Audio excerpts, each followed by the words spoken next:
Well, a very good evening to you. Many thanks for making time to be with us on this 18th day of March 2024. You're just in time for trending news here on Lookuptv. Remember, you can watch this bulletin live on our Facebook and YouTube pages at Lookuptv. We kickstart our bulletin now, and President William Ruto has said that Kenyan digital content creators will now be able to monetize their content on Facebook and Instagram as from June 2024. Speaking on Monday, Ruto, who met a number of content creators with officials from Facebook and Instagram's mother company Meta, said he had gotten a commitment from the officials of the social platform. The head of state added that the new development attests to the economic agenda, which promises to give every Kenyan a chance to earn an income and transform their lives. I want to tell you that we are reworking the legislation in Kenya to make it much more easy for people who work in the BPO space to be able to work with Kenyan young people as you look for homes for some of the opportunities. I want to welcome you to Kenya. We have a very knowledgeable, very well-trained, educated, very good English, hardworking, innovative, creative young population in Kenya that can take up anything. And I am very happy that you're also keen, and then I want to commend Meta Group alongside all the other players for being keen on safety and making sure that we have the right content. I am very happy that this is moving in the right direction. I want to encourage Meta Group, if we can do it before June, somewhere in the middle here, it would be a very welcome surprise to many of these good people. Again, we're going to work with you. The government of Kenya is going to deploy whatever resources we have to work with you to make sure that that space is secure and we minimize content that is undesirable. Moving forward, Interior CS Professor Kithure Kindiki has warned against political intolerance among political leaders. This comes days after President Ruto's function was disrupted in Kericho, with the political leaders alleged to have hired goons who were heckling during the function. Speaking in Trans Nzoia County, the Interior CS called on the political leaders in the country to conduct their politics within the confines of the law and must maintain peace during their political meetings. No person is allowed to disrupt public meetings, to use goons, to mete out violence and harass members of the public. Politicians are allowed to differ on ideologies, programs, policies, and viewpoints because our constitution allows multi-party democracy. However, no politician of whatever stature is allowed to use violence, goons, and other criminals to harass, intimidate, or incite the public against each other. I repeat, for the avoidance of doubt, nobody is above the law, and all politicians must do their politics within the law.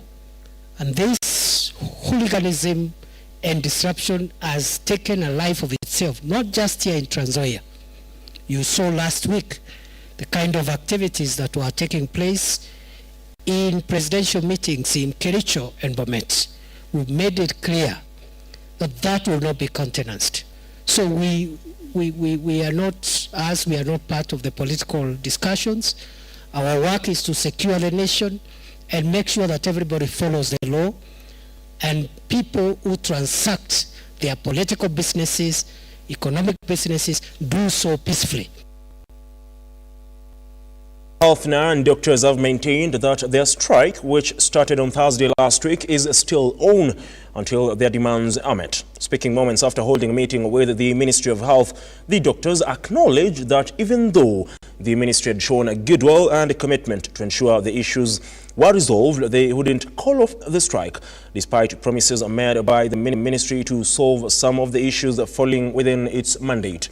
The Kenya Medical Practitioners Pharmacist and Dentist Union SG Daji Atala claimed the union has in the past held meetings with the government, but the commitments arrived at had never been implemented.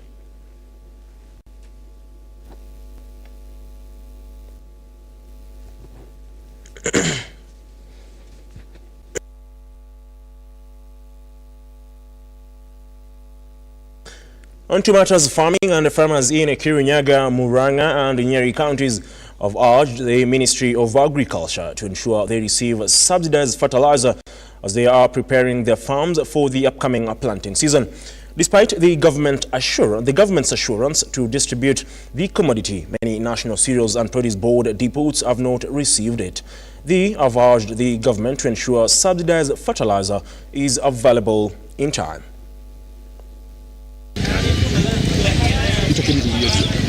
Lakini tumekaa hapa kutoka Wednesday, hakuna fertilizer. Ile tunaambiwa ni top, na top ikikuja hatupatiwe top. Tunashindwa kama ni nini inaendelea. Tuna Kiswahili, baadaye tuambiwa ukweli, tunaficha fichwa ni kama kuna Kiswahili fulani. Sasa tunauliza hii message ya kupanda ya planting si tumiwa na top, baadaye kuchidanga hapa saa zote tukuja hapa. Kwa hivyo president na deputy yake washughulike hii, na huyu mesa wa agriculture ajue wanaishi wanaumia, kwa maana mvua inaendelea, iko karibu kunyesha. Tumia fare kubwa na hata hatupati fare ya kila siku juu tunapata fertilizer hakuna. Sasa tunataka kutetea tu watu wa Mwea, tuwe tunaletoa fertilizer enough, mavuno top na mavuno planting, mtu akikuja anaipata hapa, ndio at least to save hata masaa yetu ya kufanya kazi zingine.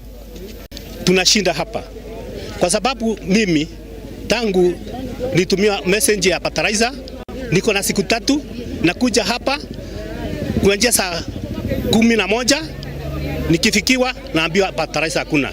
Kwa hivyo tungeteka serikali ituangalie sana. Ila ingine ningetaka kuambia minister atuangalilie hali ya kitu kinaitwa kunja mapema kwa fertilizer. Relief to their schools catering to children with physical challenges in Bumula constituency, Bungoma County, after essential supplies were delivered by former Member of Parliament Mwambu Mabonga, who handed over mattresses, wheelchairs and other necessary items to the school. Mabonga, who also chairs the non-governmental organizations in the country, expressed his commitment to ensuring that children with such challenges are uplifted academically and emphasized the need for inclusive education and support for students with disabilities across the country. Sometimes, I think last month, nilikuwa na nafasi ya kutembeleza shule. I've done it before, but there is always need. Nitembea huko na nikapata watoto wengi hawana bidhaa ya kulalia kama mattresses, wengine wanalala chini ya sakafu, hawana vitanda, wengine wale hawawezi ku make their movements freely because hawana wheelchairs. So and even some foodstuffs, so there's training because yes, the government may be trying, but the challenges are there. If the resources and facilities are never sufficient. So from there, I engaged our good friends from the Lions Club Eldoret. I invited the president of Lions Club. Yeye pia akatembea kwa hizo shule na kupitia kwa friendship engagement tukatafuta some mattresses, wheelchairs, some foodstuffs, blankets, bed sheets. Tunataka kupea hao wanafunzi siku ya leo. Umetukumbuka hakika, hao watoto wanateseka. Wheelchair in most cases umetusave sana kwa sababu wengi wao wana crawl chini, na msaada huu wako, what we can do now is just to pray for you. I want to appreciate even the president Lions Club because you introduced him to us and he has really given us good things. Leaders drawn from Mwea constituency have raised concerns over the stalling of major road projects, calling on the national government to fast-track development projects in the area. The leaders have declared a poor road network and stalling of various road projects in the constituency, vowing to work in unity to push for development. pending bills tukilipa hapa Mwea, mimi nikiwa chairman wenu wa barabara, nitahakikisha Mwea tumeipatia affirmative action ndio tuweze kusonga mbele na watu wa Mwea wafurahie kazi ya serikali ya William Ruto. Pia tuko na hizi barabara za hapa town, tutashirikiana tukiweka budget hii tunaweka ya next financial year, tuweke kilomita kadhaa hapa town ndio msiweze kufanyia biashara kwa matope. Tumeshirikiana na kila MCA, kuna ile proposal wamenipatia, na tutashirikiana kule mashinani, kule access, kule farms, kule kuna barabara zile zinaenda kule kwa farms kule ndani. Na kwa mimi nalima mchere hapo, mpunga hapo, najua hizo barabara za huko ndani. Tutaangalia hizo barabara za ndani ndio tuweke maram na muweze kufanya kazi vizuri hapo ndani ya mashamba yenu. Nataka kushukuru sana national government na county government. Ile ushirikiano iko hapo ya kuhakikisha ya kwamba vijana wetu tumewanasua kwa ile shida wako nayo ya pombe, hii pombe halali. Tutashirikiana, si halali ni haramu. As the government's fight against illicit brewery continues, a group in Western Gishu County is using a different means to fight the vice. The group, dubbed Okoleam Levy from Ban Forest, has attracted over 100 members. The group, comprising of both men and women, explained their ordeal while still under the influence as the reasons why they dumped the vice, urging locals to stop consuming illicit brew. Mimi mwenyewe nilikuwa mlevi for 15 years na nilipotoka nikasema sitanyamaza. Hii kazi lazima nifanye, nitafute marafiki. Huyu jamaa alikuwa ananipebanga na taksi huyu. Tukikuwa taoni, tukizunguka taoni. Alikuwa customer yangu sana. Na nilipookoka nikakumbuka huyu jamaa alinipepa na taksi, yeye ni mlevi bado. Nikasema sitanyamaza mpaka nitamtafuta wengine tuweze kukutana pamoja na tusemesane. Ninawaonya wale wanaendelea kutumia pombe mahali walipo, ni hatari sana. Pombe iwezi ishi na mwanamke kwa nyumba. Kwa hivyo hata mimi sasa hivi napanga kupata mke mwingine kama itawezekana, kwa sababu yule simujui yako na wapi. Dakika ya mwisho wazazi walizidi kuombea mimi, bali sikuwahi kubadilika. Walitoa pesa zao wakanipeleka rehabilitation 3 ambazo siwezi taja kwa sasa. Nikaenda rehabilitation hizo wakilipa pesa, lakini baadaye yote yakawa hasara. Mimi nilifanya harusi ya kifahari ambayo sidhani kama mzazi yote angeweza kubali kutoa pesa kiwango hicho. Nilifanya harusi lakini haikumaliza muda kwa sababu ya ulevi na bangi na tabia ambaye ni chafu katika jamii.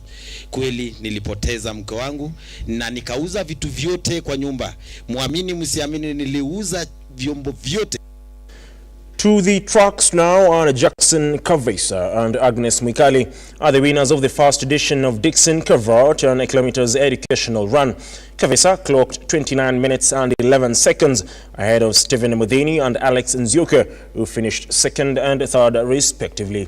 In the women's category, Agnes Mwikali clinched the title after clocking 32 minutes and 4 seconds.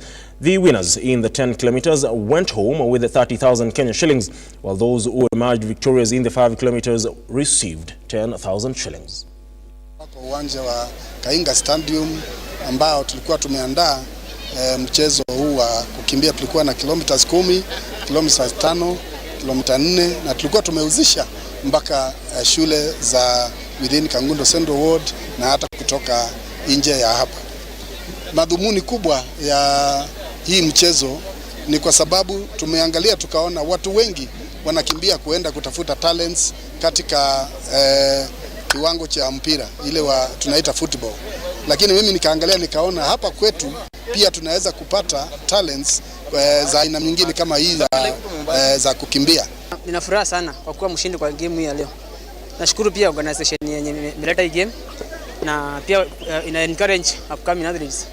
Ukiangalia mtu kama mimi ni mtu nilianza primary na nimeenda tu nikipanda. Sasa Nilienda Japan mwaka wa 2020 ambapo nimekaa miaka 5. Iwapo hii mwaka ni kama sita renew contract tena, nilikuwa naanza kuingia half marathon. Na Japan pia nimetengeneza jina. Ilikuwa mbaya, ilikuwa mzuri, isipokuwa mlima ilikuwa mingi na joto. Lakini nimepambana mahali nilikuwa tunaweza nikaweza kuwa mshindi.